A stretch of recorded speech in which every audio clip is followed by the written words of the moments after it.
plucked my eyebrows for you guys last night. That's how you know I love you. I've already had 3 cups of coffee today. On to my 4th. Coffee makes the world go round. Am I recording right now? Yes.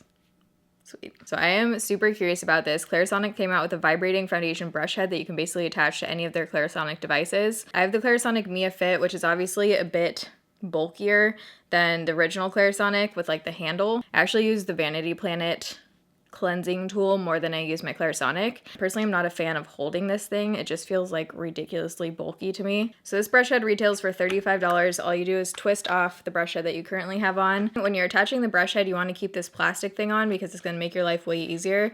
You basically just push down and twist and then pull up. And there we go. Why am I losing my voice right now? I haven't felt this yet. It feels super soft. It feels soft, not quite as soft as I was expecting for some reason, but I wouldn't say it's like scratchy or anything. I'm gonna quickly read some of the claims about this brush head just so we can know what it's supposed to do. Then I'm gonna put it on my face. So it says get better foundation coverage while using less foundation with the Sonic Foundation brush head.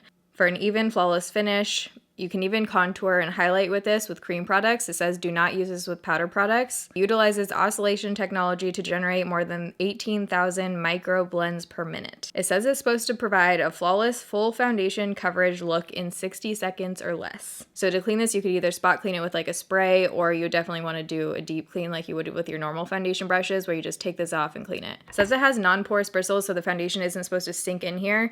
I am really curious about this because it feels very flimsy. Typically for me, I get the best coverage stippling on my foundation with a more dense brush. I love the Sigma F82, the Sigma F80, Morphe E31. Those are kind of my go-to foundation brushes. To give you some comparison, this feels much more flimsy than those. It's not super densely packed. I'm going to try it with, obviously, foundation. And also I'm going to try it with cream, contour, blush, and highlight. It says it covers imperfections such as blemishes and acne scars better than hands. So it doesn't say necessarily it's supposed to cover acne better than a foundation brush. I'm kind of debating doing one half of my face with this and one half with my, one half with my normal foundation brush. The foundation that I'm going to be using is a Laura Geller Cover Lock foundation because when I'm filming this, I'm still testing out foundations for the wrap-up video for 15 Days of Foundation. If you missed that series, I'll link it down below in the description box. You guys will have already seen the wrap-up video, but this is definitely one of my favorites from the series. The coverage is unreal and you don't have to use a lot of product, so I'm curious to see if I have to use even less product with this. I did already wash, moisturize, and prime my face. I've been using these 2 products to prep my skin and I have been in love. This is the Urban Decay Hot Springs Hydration Gel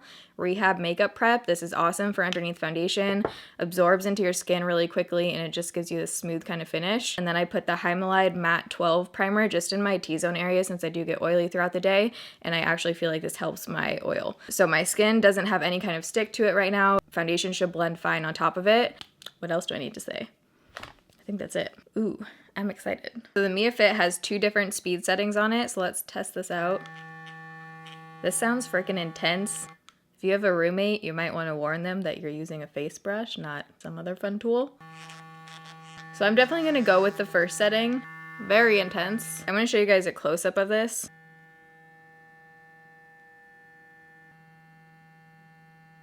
Let's get situated here. Need my mirror. I feel like maybe I should remove the hoops. This could be hazardous. This is about what I would use on this area normally. So if we do have too much, I can just bring it up to my forehead or the other side of my face. All right, let's do this. So loud.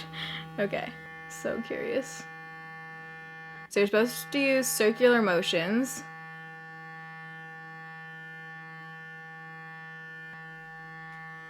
Whoa. Okay, hair came out. Can you guys even hear me with this vibration thing? I don't even know. It's not to go around your eye area. They probably just don't want you nailing yourself in the eyeball. Okay, so the timer just went off, so I'm gonna have to hit go again. So it is shedding. I've gotten 3 hairs coming out so far. For using circular motions, I feel like I'm getting really good coverage. When I use circular motions with a brush, now I feel like I'm screaming because this vibration was so loud. When I use circular motions with a regular foundation brush, I don't typically get good coverage. I really have to stipple it on to get the kind of coverage I like. But doing this, I've actually gotten good coverage. I didn't put any down here, so it's not covering any of my acne down here, but just on this area, I would say I'm getting the same kind of coverage. I don't think I'm getting any higher coverage, and I did use about the same amount of product, but I'm gonna go ahead and put a little bit more just on my neck to blend this down, and maybe a tiny bit more just on the acne right here. It doesn't look like it's sinking into the bristles a whole lot, which is promising. yeah, that blended out really quick and got really good coverage. So it looks very smooth. With this foundation, I don't think the product went any further than it normally would. Whoa, and it is majorly shedding. We got some more stragglers. I'm gonna try it on my forehead on this side and see. I'm debating if I wanna do a normal brush just so we can compare. I don't know if I think it looks that much better than with a normal brush, but maybe we'll just do the other half because I am curious. I'm just gonna do a tiny amount and see how far that goes on my forehead.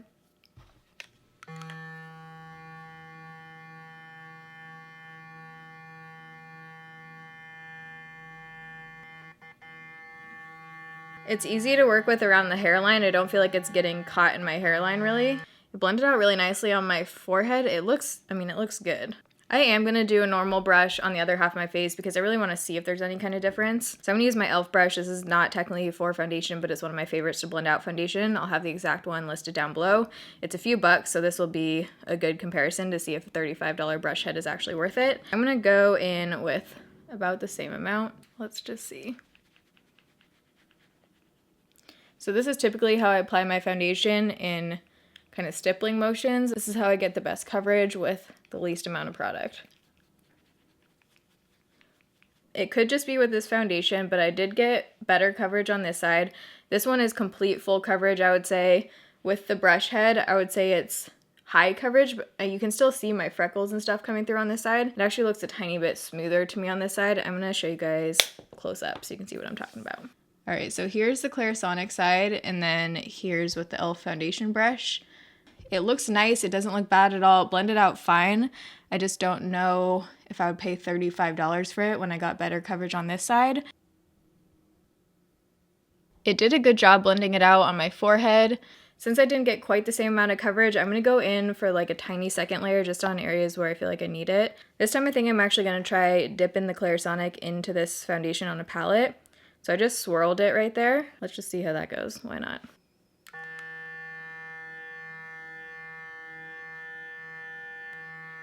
I think I like that method better.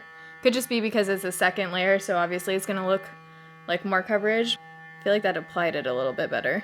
I've got to say it's hard for me to like slow down. Like I feel like I usually blend super fast, and with this you kind of have to just let it do the work and just do slow motions. I kind of have a natural tendency to want to blend, but this thing is doing the blending for you, so you just kind of have to chill. It looks really good now. I think I actually prefer dipping it directly into the product, and I like that you can do that and it doesn't like spray the product everywhere. It looks really nice. I don't think it looks bad. I'm just trying to debate in my head whether I would pay $35 for this. It does look very flawless, super smooth. The fact that it's rotating and I got this good of coverage is a good sign to me. So I'm gonna apply my concealer and then I'll be right back so we can test out other cream products. All right, so I did concealer, brows, and a little bit of eye makeup. I'm actually filming a winged liner tutorial after this, so I didn't put any eyeliner on. I did not set my under eyes yet because anytime you use cream products, you don't want to be putting it on top of a powder. I'm using the Maybelline Master Contour Stick. I rarely use cream products. Cream products are not my favorites. I've just always preferred powder products, but we're testing this out. I'm gonna put it on level 1 again.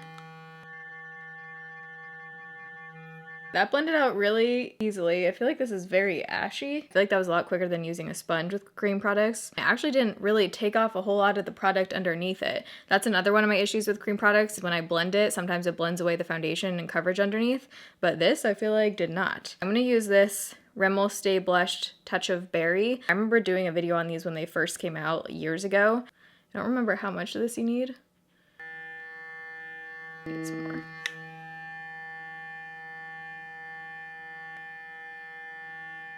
Okay, that does not look the best.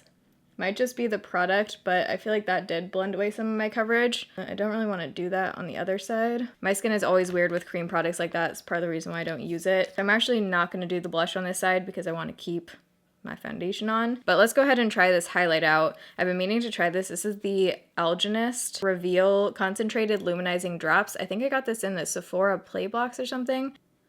It's probably a lot. Let's do this highlight.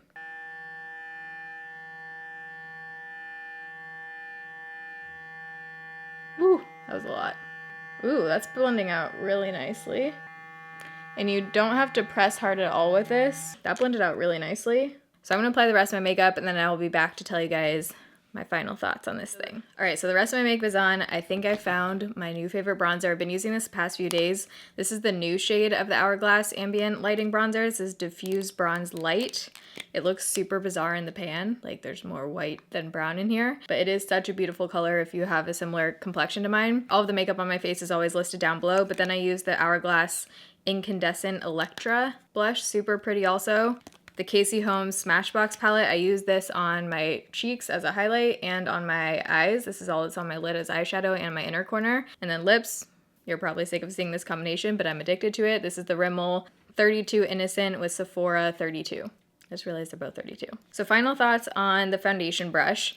I think it's a good product. I think it blends it out easily. It doesn't necessarily take away coverage. I wouldn't say I got more coverage with it than the brush. For me personally, I don't know how much I would actually use this just because this device is pretty bulky. Maybe if I had the other Clarisonic with the handle, but for traveling and everything, I mean, the size and the weight of this compared to a foundation brush, unless you were already taking your Clarisonic, is just a lot heavier and bulkier. At first, it seemed a little bit weird to me to use the same tool that you use to cleanse and get into your pores.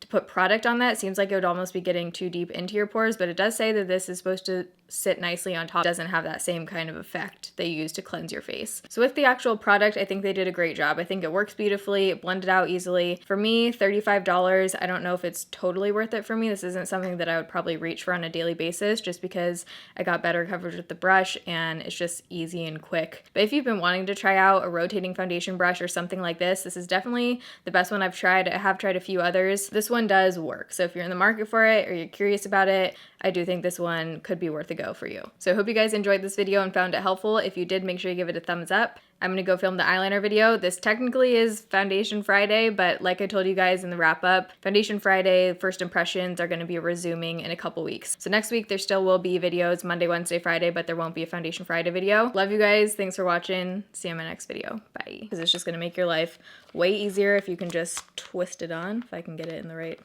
crevice. There we go. So that, okay, I did not do that very well.